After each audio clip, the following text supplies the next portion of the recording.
As the last days of summer wore down, wherever Americans gathered over this past holiday weekend, on beaches, on boats, blankets, front porches, if and when the conversation turned serious, it was about the sensation right about now that our world is falling apart. Civil unrest in Pakistan. Riot police fire rubber bullets and tear gas at demonstrators in Islamabad, injuring dozens.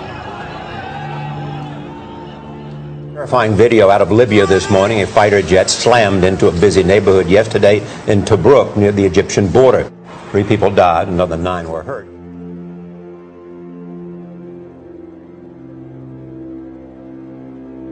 Amateur video shows alleged Russian battle tanks moving into southern Ukraine. In the last 24 hours, up to 1,000 Russian troops with heavy weapons moved into the area, according to U.S. military intelligence. Russia also moving in with armored vehicles and multiple rocket launchers. The Polish foreign minister calls it the most serious security crisis in Europe in decades. And we turn overseas now to that stunning video out of Libya tonight. 3 years after Americans helped take down Muammar Gaddafi, the country is in chaos. Empty ever since American diplomats evacuated at the end of July, as Libya descended even farther into chaos. Libya is now on the brink of becoming a failed state, with militant groups fighting each other for control as the government looks on helplessly. Syria's civil war continues to spill over towards Israeli-held territory, with reports of President Assad's jets shelling rebel positions close to the occupied Golan Heights.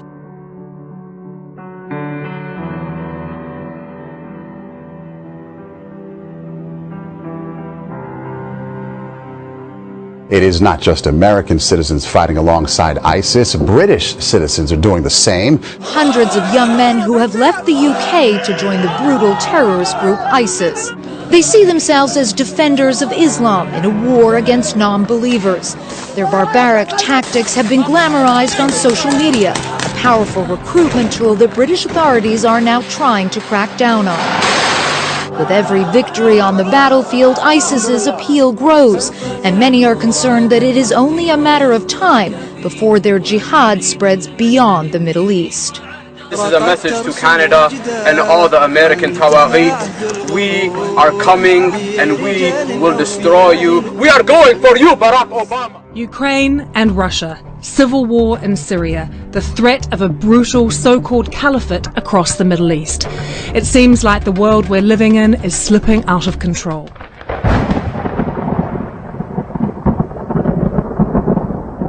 The Ebola epidemic is spiraling upward. That's what the director of the Centers for Disease Control will tell Washington tomorrow.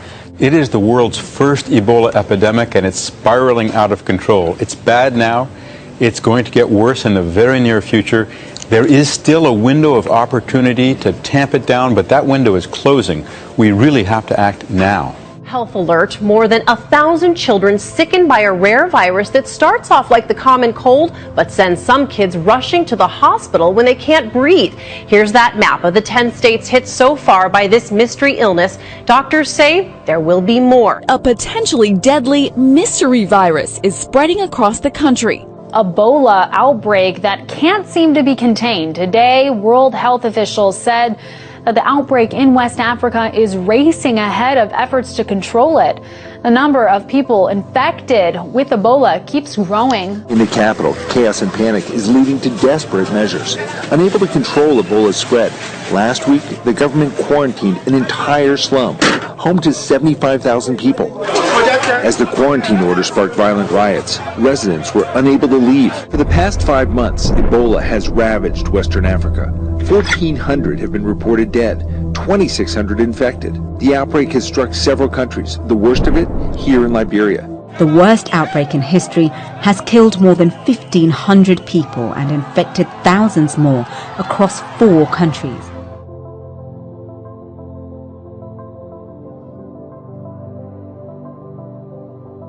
This is incredible. You know, seeing a truck cart away 10 bodies of people who died from Ebola.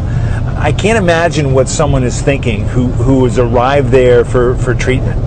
You know, it's the gates of hell. What we have to be very careful about, Neil, is that and we must understand is that ISIS is desperately trying to get the United States involved in a war that is advantageous to them.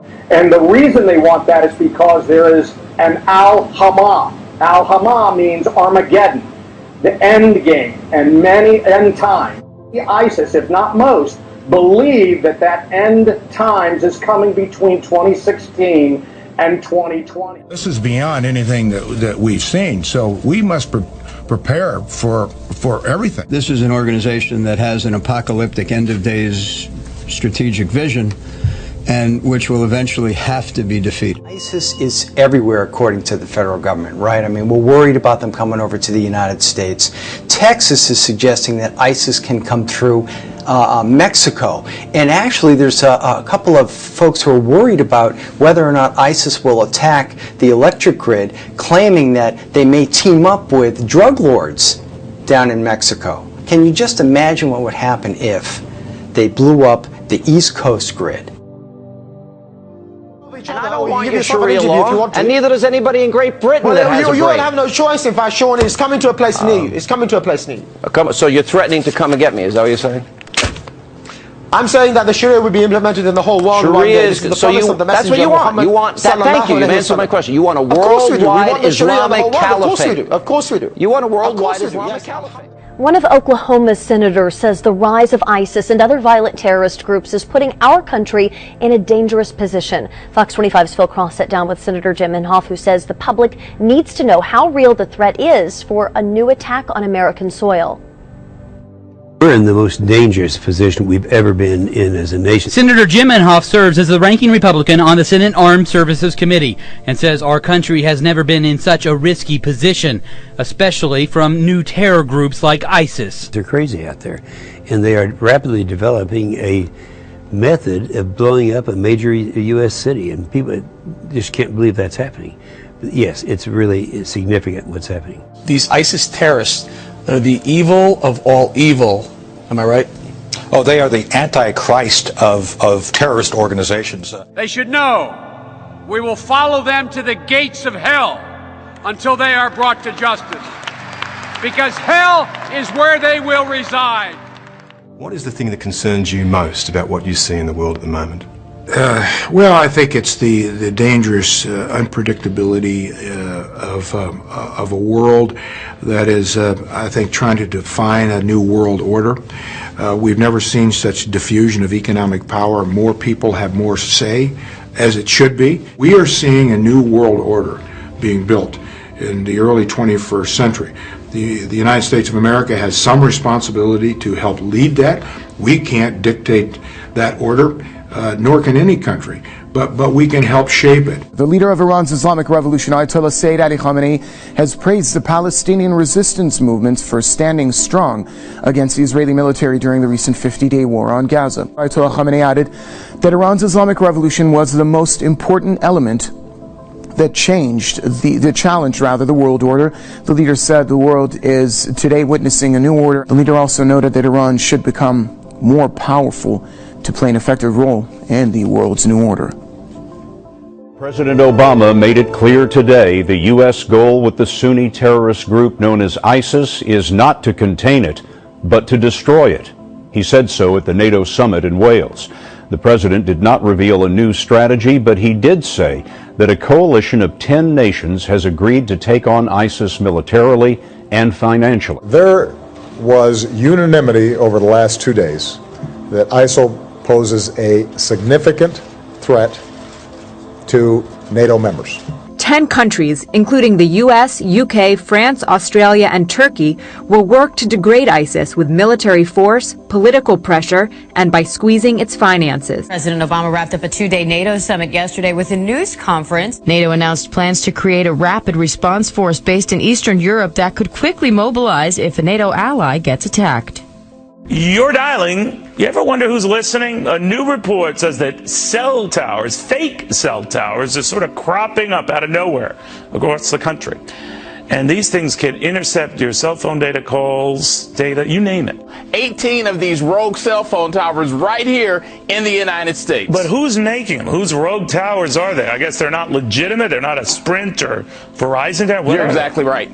Right, that's an excellent question, and here's why. Because so far, nobody is laying claim to the ownership of these towers. Now, here's what's really interesting. The viewers will find this very interesting. These towers that's been identified so far, they've been very close to military installations right here in the United States.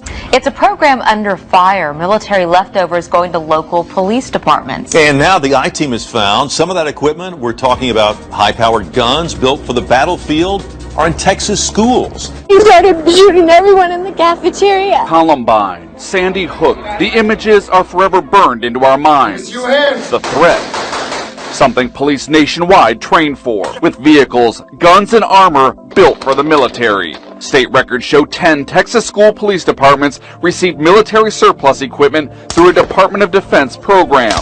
Being new to the city, I don't know where I can and where I can't go. This man, who asked us not to identify him, was on his way into Kroger Saturday night when he saw a large crowd in the parking lot. He thought they may be part of a flash mob. Laughter as they knocked out a 17-year-old employee, kicking him in the head and throwing pumpkins on top of him. He says several employees were filming the incident, but one man, seen at the end of the video knocked out, stepped in to defend him and the teen. But when we get through being up in arms about it, Ernie, it's the tip of the iceberg, man. This didn't just materialize overnight, and I guarantee you, just as Earl just referred to, it wasn't the first time it's happened in Memphis. It was the first time we now see it on such a large scale. Worldwide, planet-wide, biblically speaking, two groups of people, the children of God, and the whole world is under the control of the evil one. That's 1 John 5:19. Ephesians 2 said, look, the evil one works in those who are disobedient. Now listen to this. On this ISIS thing, all who hate me love death. So you scratch your head and you say, well, why is it that when we're not even over there in the Middle East, why do they continue to slaughter each other when we're not even on the premises? They can't blame us. We left Iraq. You say, what happened in Egypt, in Syria? You say, in Libya. They just slaughter each other. You say, what? All who hate me love death. And he said they hated me, and it was predicted from the prophets. They hated me without reason. And then he told all of us, like they hated me, they will hate you also. They will hate you, he said, when that comes, and when they exclude you, when they insult you, and when they reject your name as evil because of me. Jesus said, listen, rejoice, be happy, because great is your reward in heaven. What people fail to understand is coughing up sin and confessing it and giving it to the only one who can remove it, for crying out loud. We're all sinners. America, here's a news flash. All of us have sinned, every last one of us.